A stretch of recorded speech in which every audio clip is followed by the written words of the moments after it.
Good afternoon and welcome to Norcal APEX Accelerator's webinar. Today, you're going to learn how and when to communicate with your contracting officer. My name is Amanda Anderson. I'm the program coordinator for Norcal APEX Accelerator. And today I'm joined by one of our fantastic procurement specialists, Mary Jo Juarez. But before I pass it off to her, I do want to let you know a little bit about the APEX Accelerator program and how we can help you with government contracting. So the APEX Accelerator program is a nationwide network of over 96 centers that are funded by federal, state, and local grants to help your business with government contracting. We provide education and training, such as the one you're attending right now, as well as a ton of resources that you can utilize to support your government contracting goals. And the best part, no matter where you are in the country, all of these services are offered at absolutely no cost to you. But what exactly do those services look like? So at Norcal APEX Accelerator, we're able to offer our services to the 15 Northern California counties that you see on your screen. And we offer our assistance through three main pillars of resources. First, our one-on-one counseling, where once you apply and are accepted as a client of ours, you'll be paired with one of our procurement specialists, just like Mary Jo, and they'll be able to sit down with you one-on-one over Zoom, or if you're in our service area, we do have in-person options for counseling, and they'll be able to help you with everything related to government contracting, from doing your initial market research to see what opportunities are out there for you, to helping you get your registrations and certifications in line and all filled out correctly.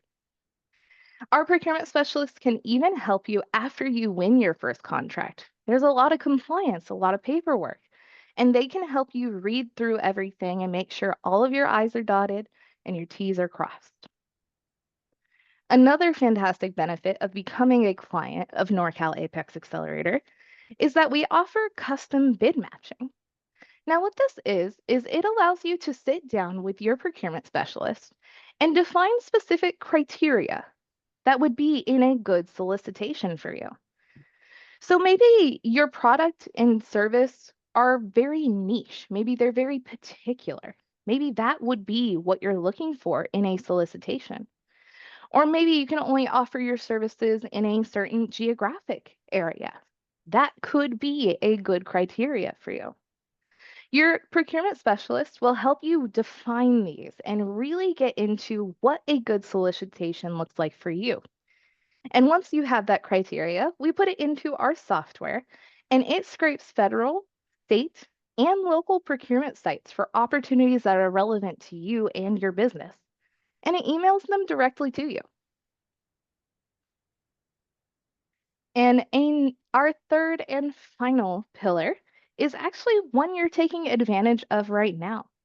We put on a number of in-person and virtual trainings throughout the year covering topics like today, communication and marketing skills, to more nuanced things like government-led innovation programs or how to do business with the state of California. We offer all of these trainings to anybody who is available. So if you are in our service area, please feel free to join us for our webinars and our in-person events. And if you happen to be outside of our Northern California service area, you are always absolutely welcome to join our events.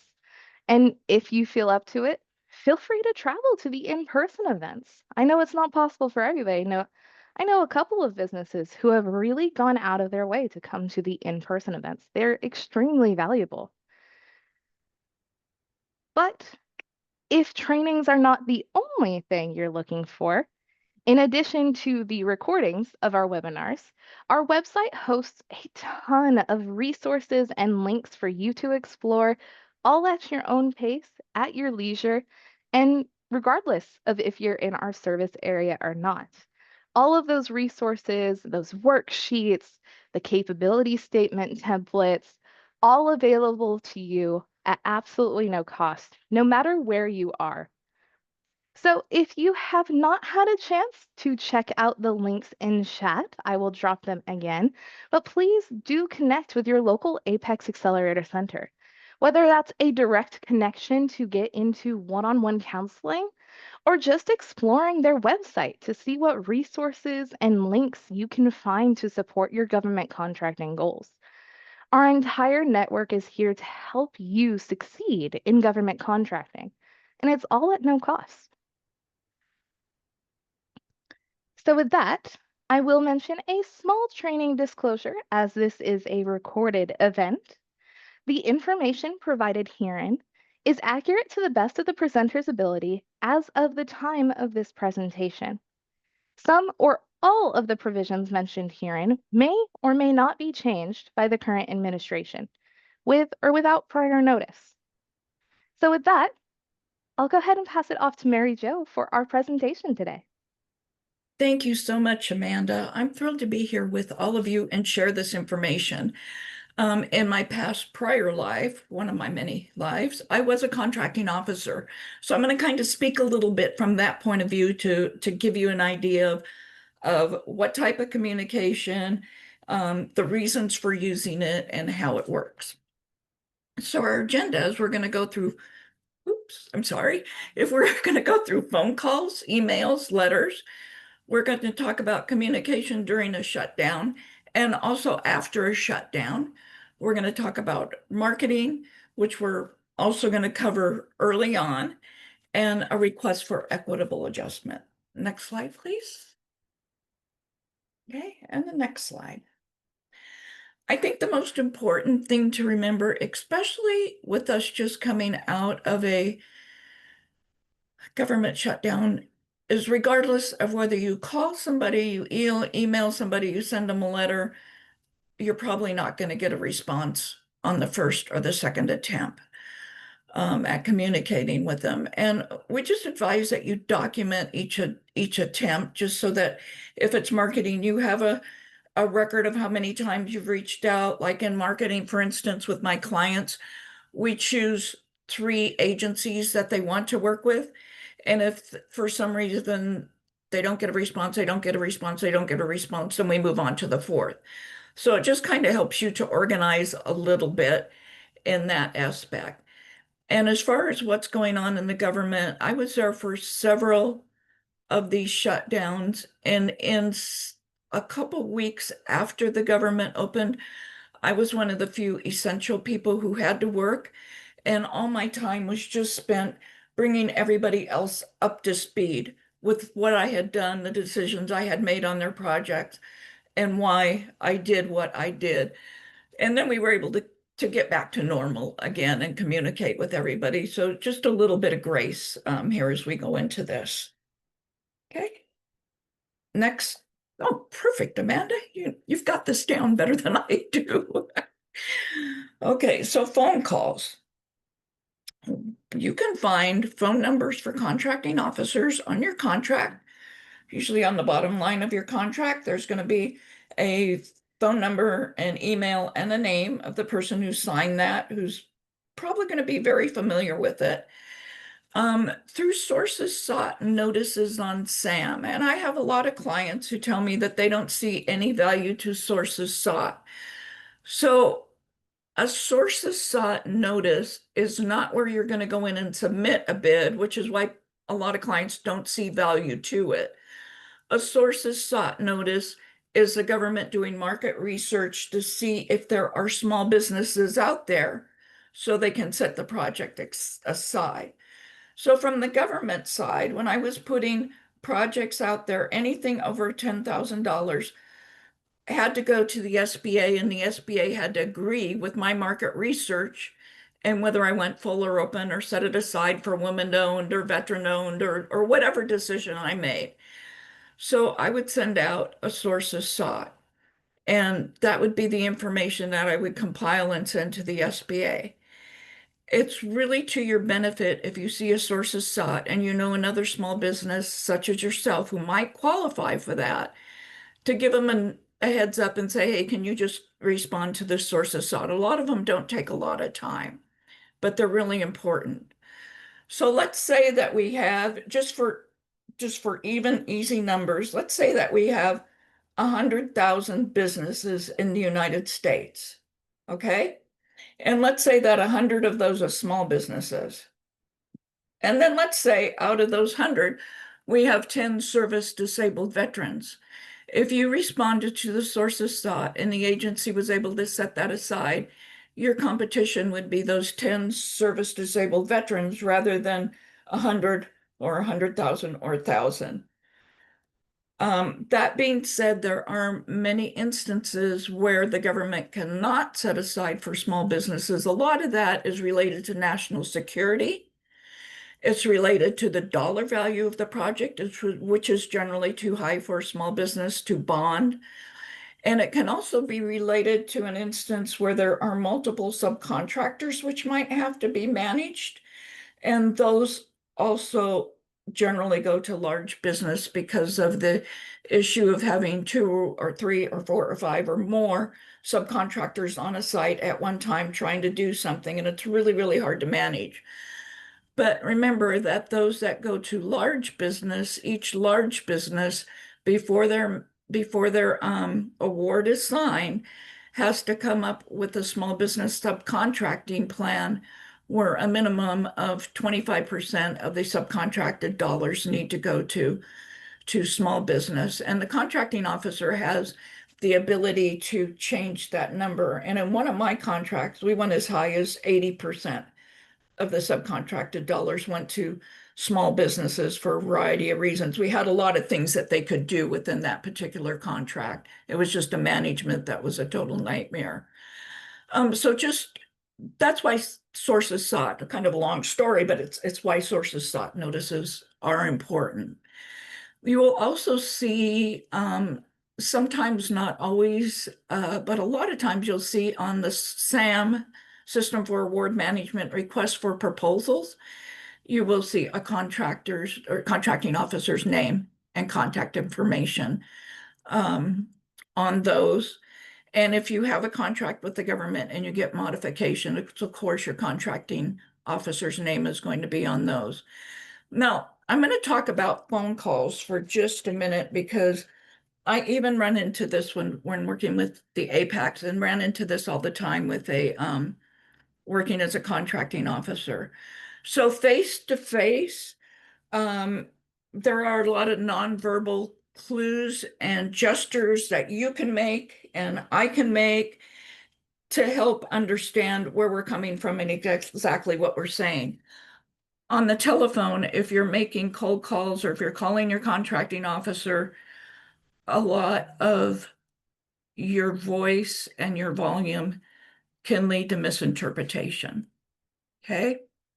So when you prepare for your call, I'm just going to throw out some ideas, kind of like a lawyer here. You can take it, you can leave it, use what's best for you, but just for some ideas as to help you with the calls. Number one is define your goal. What is it that you want to achieve? And I find that often with a lot of people on a phone call when they used to call me as a contracting officer, I wasn't sure exactly why they called. And from that, I couldn't figure out how I could help them. And I was often thought I was hindering them by maybe giving them advice that they really didn't want, but I didn't know exactly what they needed. Number two, outline your key points. So basically, make yourself a roadmap so that everything's right in front of you and you don't forget anything when you're talking. Prioritize your objectives. Figure out which one is most important to you. And that way, if you have time on the call to get to three of them, that's great. If you have time just to get to one of them, you know which one is the most important. Know your audience, do your research on the agency that you're talking to. And the biggest thing is know what they buy. Know what they buy. If you're talking to a contracting officer that you have a contract with, know your contract, have read your contract. I cannot tell you how many contractors I worked with as a contracting officer that had not read the contract that was awarded to them. Gather your data anticipate questions, practice. Now, that is something that I do with my clients a lot. We practice capability statements, we practice elevator speeches, and we also practice calls where we'll role play and I'll be the government and they can practice with me until they get it narrowed down to where they become comfortable with it. And often once you get that with one, if you have the same goals with a number of calls and you get it down one time, you can reuse that over and over again. And then evaluate. When you're finished, evaluate and either ask for feedback on the call or evaluate yourself and see what you can do better. Okay, now a lower pitch voice conveys authority and calmness. Okay, so does talking in a slower, not you're going to fall asleep on me, but a slower tone. A higher pitch can sometimes indicate nervousness or excitement. I just want to talk to you and I've forgotten what I'm going to talk about.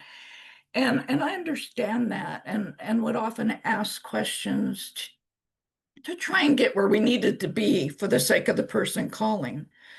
Just the same with volume. If you're really soft, it comes across like you're unsure. But if you're loud, depending on the caller, they can take that as being aggressive.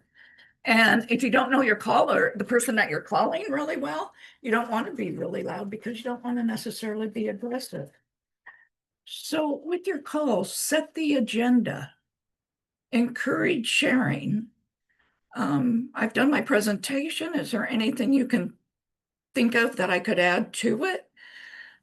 Explore ideas with the person on the phone and clarify if they say something that you don't understand. And this one's really, really important because it cuts through a lot of stuff that you don't want to waste your time hearing. If I'm not understanding you, just say, can you explain that further? Can you help me? This one point here, I didn't quite understand.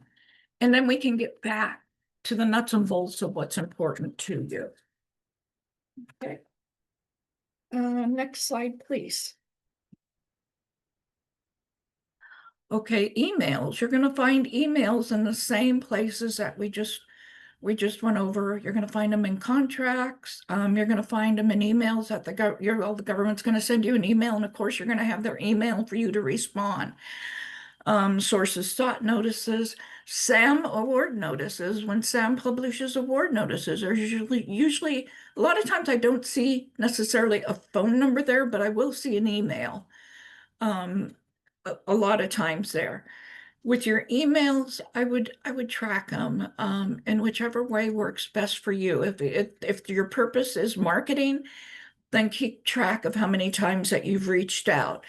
If your purpose is responding to your contracting officer, then make sure that they respond back to you timely, or you need to send another email. Now, with your emails also, just a couple of suggestions to make it a little bit easier for you to reach your end goal here. Choose a specific and helpful subject line. In other words, if it's for your information, do FYI, da da da da da da. If there's a deadline that you need a response by, put in the subject line what it's about and, that you need a response by this deadline. Be concise, specific, and have one objective with an email, not a million. Okay, email is very different from a phone call where you have somebody responding back to you, giving you more feedback, opening up more questions for you to ask. An email, you don't want to drone on and on because people have very short attention spans and they have other things to get to when they're looking at printed words. So on that note, be very careful with filler words and phrases. Take those out if you can. If you need help or you need us to review an email before you send it, whether it's a marketing email or whatever it is, just ask. And last, don't be afraid to follow up. Okay, even if you don't give them a deadline, which in a lot of cases on an email, if it's marketing, it's a good thing not to give them a deadline necessarily in that particular instance when to respond. But don't be afraid to follow up, and we can talk about that individually when we meet if that would help. Okay. Next. Okay, letters. Okay, so letters are your most formal correspondence. Now you're going to want to do a letter. You're going to want to use a letter, a formal letter, on anything to do with uh, questions or changes in the scope or the cost of a contract. Or if you have questions, about an award of a contract, something of that nature. Now, letters, I wouldn't advise necessarily that you send those in the mail. You can certainly attach them to an email. Again, make your letter, your subject line of the email very specific, contract number, da da da da da da, and what the subject would be to be addressed. If you are going through this process with the contracting officer, you need to keep track of incoming and outgoing letters to the government, which is basically going to be your contracting officer. And I have a little situation to tell you about that occurred with me. Um, you know, as contracting officers, we had a lot of interns, and our interns, I was actually an intern when I started there, and you would be an intern for 3 years, and you would be learning how to do all of this stuff for 3 years, learning the laws, learning the regulations, learning how to work with people, and to take care of the taxpayer money. Um, I had a situation where I had one contractor that I thought owed the government $400,000. And I sent them a letter, and they sent me back a letter that one individual in our command, one of our interns, had forgot to log in. That completely cleared up the situation. And um, I felt really bad at the moment because I felt like I had stressed a contractor when I didn't need to stress a contractor. When if I had had that response in my log where it should have been, I could have looked and then I would have been, oh, okay, that's no problem, instead of going out to them again. So a correspondence log, if you're dealing with letters and the federal government and a contracting officer, is going to pay off for you in more ways than you can imagine. So you need to track your outgoing correspondence. You need to track your incoming correspondence. You number your letters in sequence on each contract. And you can, unless it's coming from the government, who will have their own numbers. If you're sending it to the government and it's a first correspondence, you can come up with your own numbering system. It can even be 001-25 or whatever works in your log. Check for missing letters and track responses. And this is something that when you get to this point and you need to either respond to a letter or send a letter to the government, that we can help you with, the APEX can help you. Okay, the next slide, please. So your letter content is very formal, very standardized. You're going to use letterhead. You're going to date it. You're going to serialize, which is that 001-25 or whatever you want. Or if you're responding to the government, you'll put their serialization there so they'll know what it's a response to, who you address it to, who it's coming from, a subject line with the contract number and the title of the subject. And if it's coming from the government, this will be done for you. If it's not, let us know and we can help you. It'll be contract number N dot dot dot dot 00 whatever, missing supplies or something of that nature. The body of your letter, you're going to be basically signing off with a person who has authority to bind the contract, to sign this letter, and any enclosures are copied too, just for your information. Okay, next slide, please. Communication during a shutdown. Okay, so first of all, you're going to need to find somebody who's working, and I think we're coming to the end of that. And this should be going easier for you probably within a couple of weeks from now once everything settles down a bit. Um, when you're in a shutdown, and we never know when we're going to be in a shutdown again. Just remember, whether it's dealing with a contract or trying to market, just keep the story straight when nobody is there, especially if you're working with a contract. So that's why your documentation becomes more important than the government's documentation, in case they're missing any pieces that you need to fill in. And then I would always advise just document any issues and attempt to make contact with the government. Okay, next slide. Okay, and next slide. So we've talked about marketing by email. We've talked about marketing by phone. I would not suggest marketing by letter. That one should be kept for formal and appropriate responses. Marketing in person, that one is going to become better for you here in the near future, whether it's in person at some of our events or whether the government opens up again. Before they closed down, there were a lot of events I know that the agencies were doing where you could go and sign up online and do a Zoom meeting with a group of them. And for those instances, it's really important, especially if you're in a Zoom group type marketing, to have your elevator pitch down to where first of all who's speaking. For instance, if we were sponsoring a prime contractor who was looking for small businesses for one of their contracts, or the state of California or whoever, it's important to research them and know who they might be looking for. And then we'd be happy to work with you to get your elevator pitch where it's concise and it matches what they're looking for.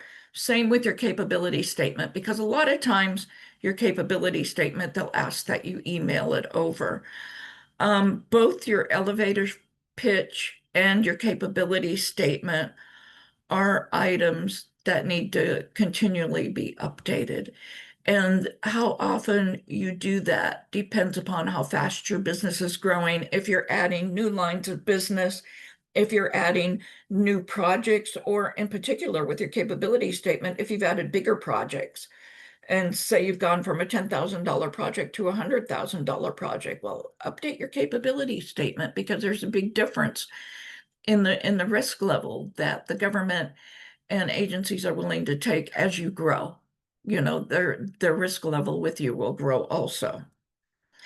And anytime that you're meeting, whether it's by email, phone, or in person, always ask the person that you're meeting with if they have anyone else that they can refer you to, or if they know anyone else, if they have any other suggestions for people that they could talk to.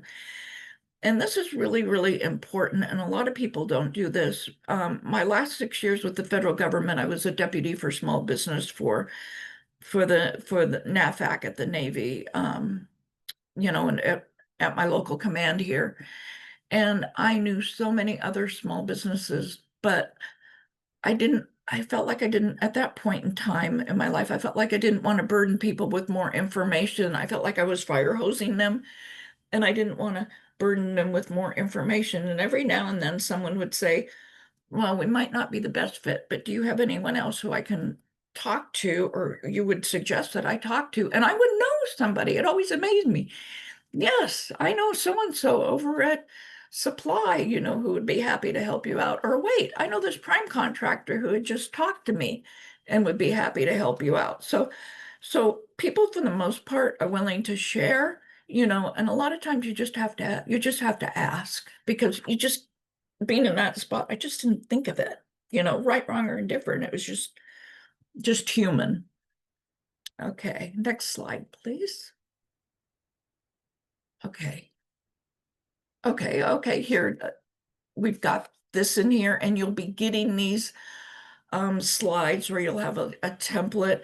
Please send your please be sure and send your draft capability statement. Even when you want to update it, we're happy to look at it and happy to go over it with you. Again, you can take our advice or not, but we do have the experience of having seen many of them and having seen many of them not only as an APEX, but working in the various industries. Okay. Next slide. Okay, request for equitable adjustment. Okay, next slide. So we do have a previous class, Amanda, that I believe is online. Yes, that you can view for all of the details on a request for equitable adjustment. So an equitable adjustment is when the government, in this instance, it's when the government shut down and you had additional costs in that period that were, there I am. You had additional costs in that period that were not covered by the proposal you sent in.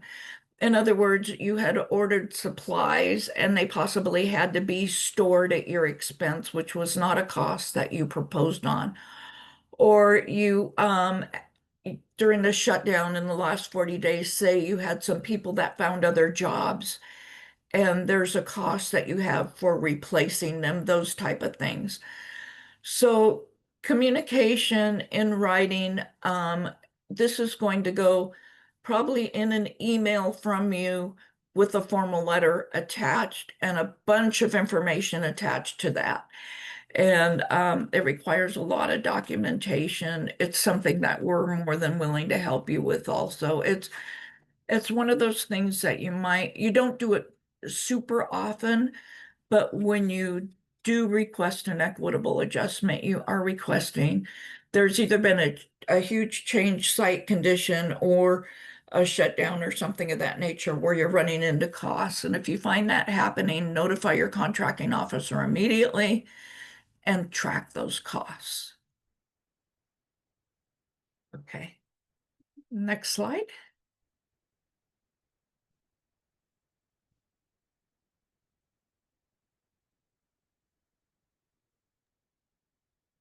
Absolutely fantastic, Mary Jo. And I do apologize for the pause. I was dropping some links and resources in chat. So if you guys are interested in that pre-recorded webinar Mary Jo mentioned about the equitable adjustments, that is in chat, as well as a link to our capability statements with the templates, the instructions, and a webinar available to you.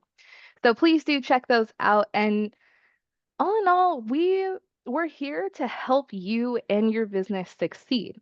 We can't guarantee success, but we can guarantee our support regardless.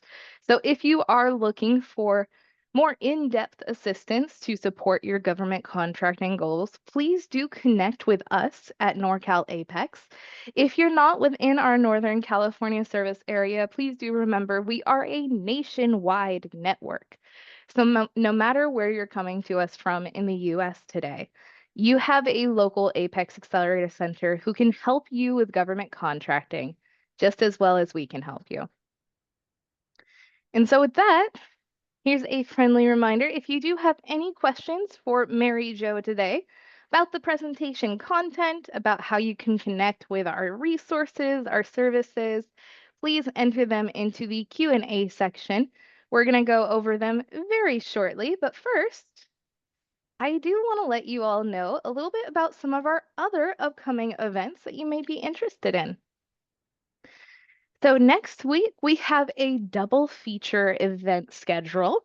On Tuesday, November 18th, we'll be covering government-led innovation programs in Commercialize Your Innovations, SBIR, STTR, and more. That is a great webinar that is developed to help you and your innovative product find funding and support through government-led innovation programs.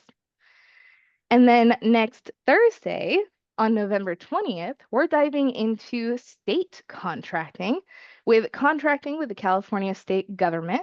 This is part 3 of a 3-part series that we have put on called California Contracting 101, and it brings you all the way through everything you need to know to successfully contract with California State. So if you're interested in joining us next Thursday, you are absolutely welcome to register, even if you didn't quite make the first or second session. But if you are interested in learning about state certifications or how you can connect with state agencies, those two topics are covered in the first sessions, and the recordings are on our webpage, absolutely available to everybody. And to round out the year of our events, in December, you can come back and join us for an update on federal certifications for small business. That's going to be an absolutely fantastic one, as there have been quite a few changes to these certifications. So we're going to cover all of those changes and more and help you figure out if you qualify for these certifications and how you can apply to get them and get a leg up in government contracting. So with that, let's go into questions. Any questions, please do enter them into the Q&A section. And as we kind of give a minute for questions, I will also drop a link to our feedback survey in chat.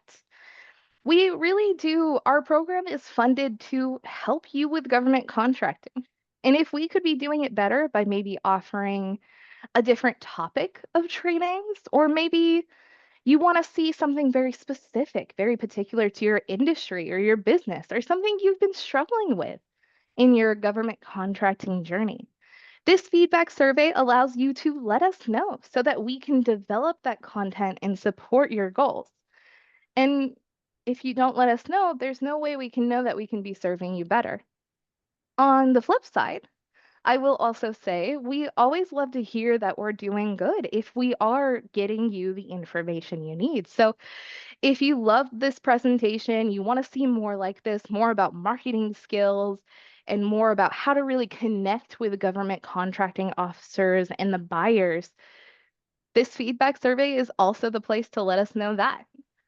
So if you do have a moment, it is quite a brief survey and can be absolutely anonymous. So we would always appreciate your feedback. And And I Amanda, do, oops, yes, can I go ahead and add something? yeah, In a lot of instances, sometimes talking to a contracting officer when you're marketing may not be the quickest way for you to get the answers and to get in front of the people that you need to. All of the agencies have the deputies for small businesses or small business liaison officers, and those are the people who are basically a lot of the gatekeepers. Now, that being said, you can still go on to all the places we talked and find contracting officers, but I always encourage my clients that if you are running into just a roadblock where you're not getting anywhere, I can help you find the gatekeepers and work with the gatekeepers. yeah, absolutely. That is one of the, from the market research to like setting up your marketing materials to helping you make those connections. I really feel like that's where our procurement specialists shine.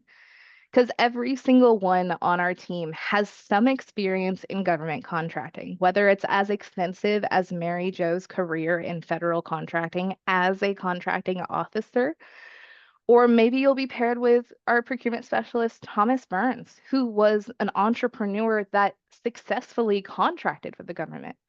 He has great insights, particularly to marketing and contacting these agency representatives. And the best part is, while you may be distinctly paired with Mary Jo because you're looking at federal contracting, she can reach out to Thomas and get that marketing expertise from him to bring back to you. That's why our team is so important. And the experience they have, even if they're not your direct counselor, you are still benefiting from that as we have team meetings and trainings throughout the year as well. And I actually had a quick question. I was wondering because we discussed the correspondence log, mostly in reference to letters, but it sounded like documentation overall is a good idea. So would you recommend just a general correspondence log if you have that contract documenting emails, phone calls, and letters? Or do you think keeping them separate, or is that too far in depth? I would definitely, the minute that you are awarded a contract, I would keep, in particular when you are, especially when you're awarded a contract, I would keep a log or something in the file, print out the emails or however you want to do it of all correspondence with the government.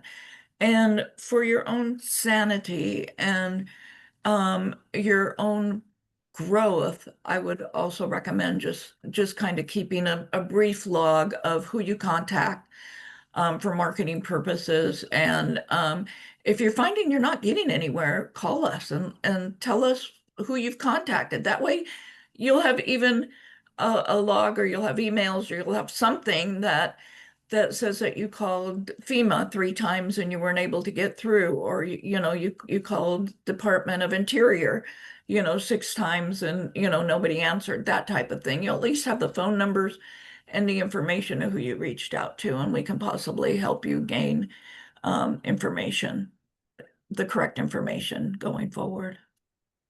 Absolutely. And I will note I am answering a few questions that require more links than explanation. Um, but we did get a question in chat. It sounds like their company is, I'm not good at state abbreviations. I'm going to say New Jersey based, holding a GSA CMAT or Oh, multiple yeah. award schedule contract. For technology, digital data source, they're looking for advice on how to respond and win California bids. Okay, I'm not sure I understand the question, Amanda. They Yeah. currently have a New Jersey contract and they're looking to get a GSA contract to expand with GSA in California. Is it? Yeah, and Safi, if I have misunderstood, please do feel free to correct me. After reading it through, I think I do have a better synthesis. It sounds like they have a California CMAS contract and they're looking to win more, but they are out of state.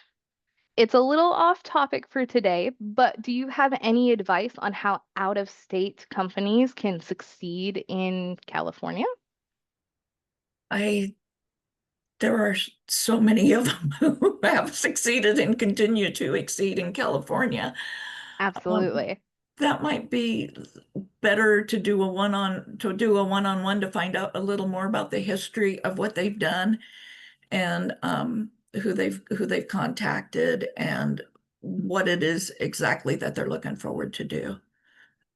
Yeah.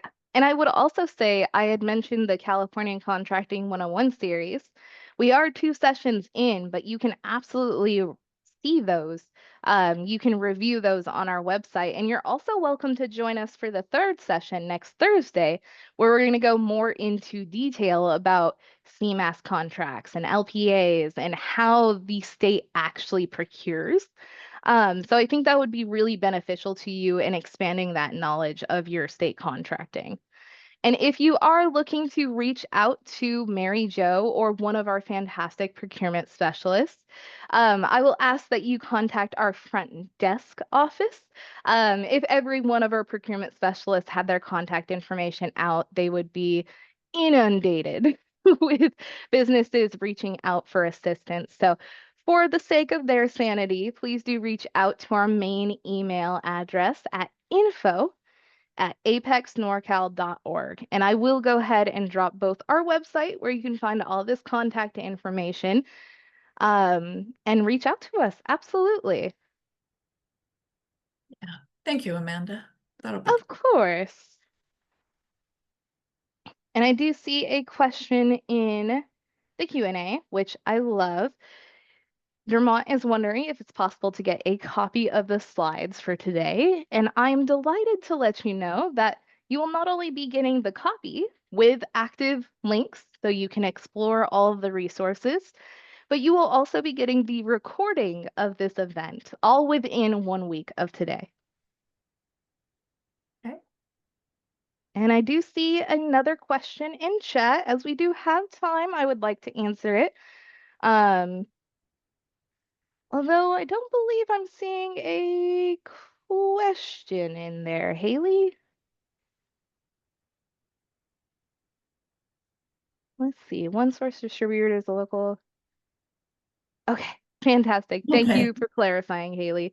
It was just an intro. It looks like Haley's looking to make some connections. She is also in California, and they do also have a CMS. It's fantastic seeing so many state contractors in this webinar. I love it.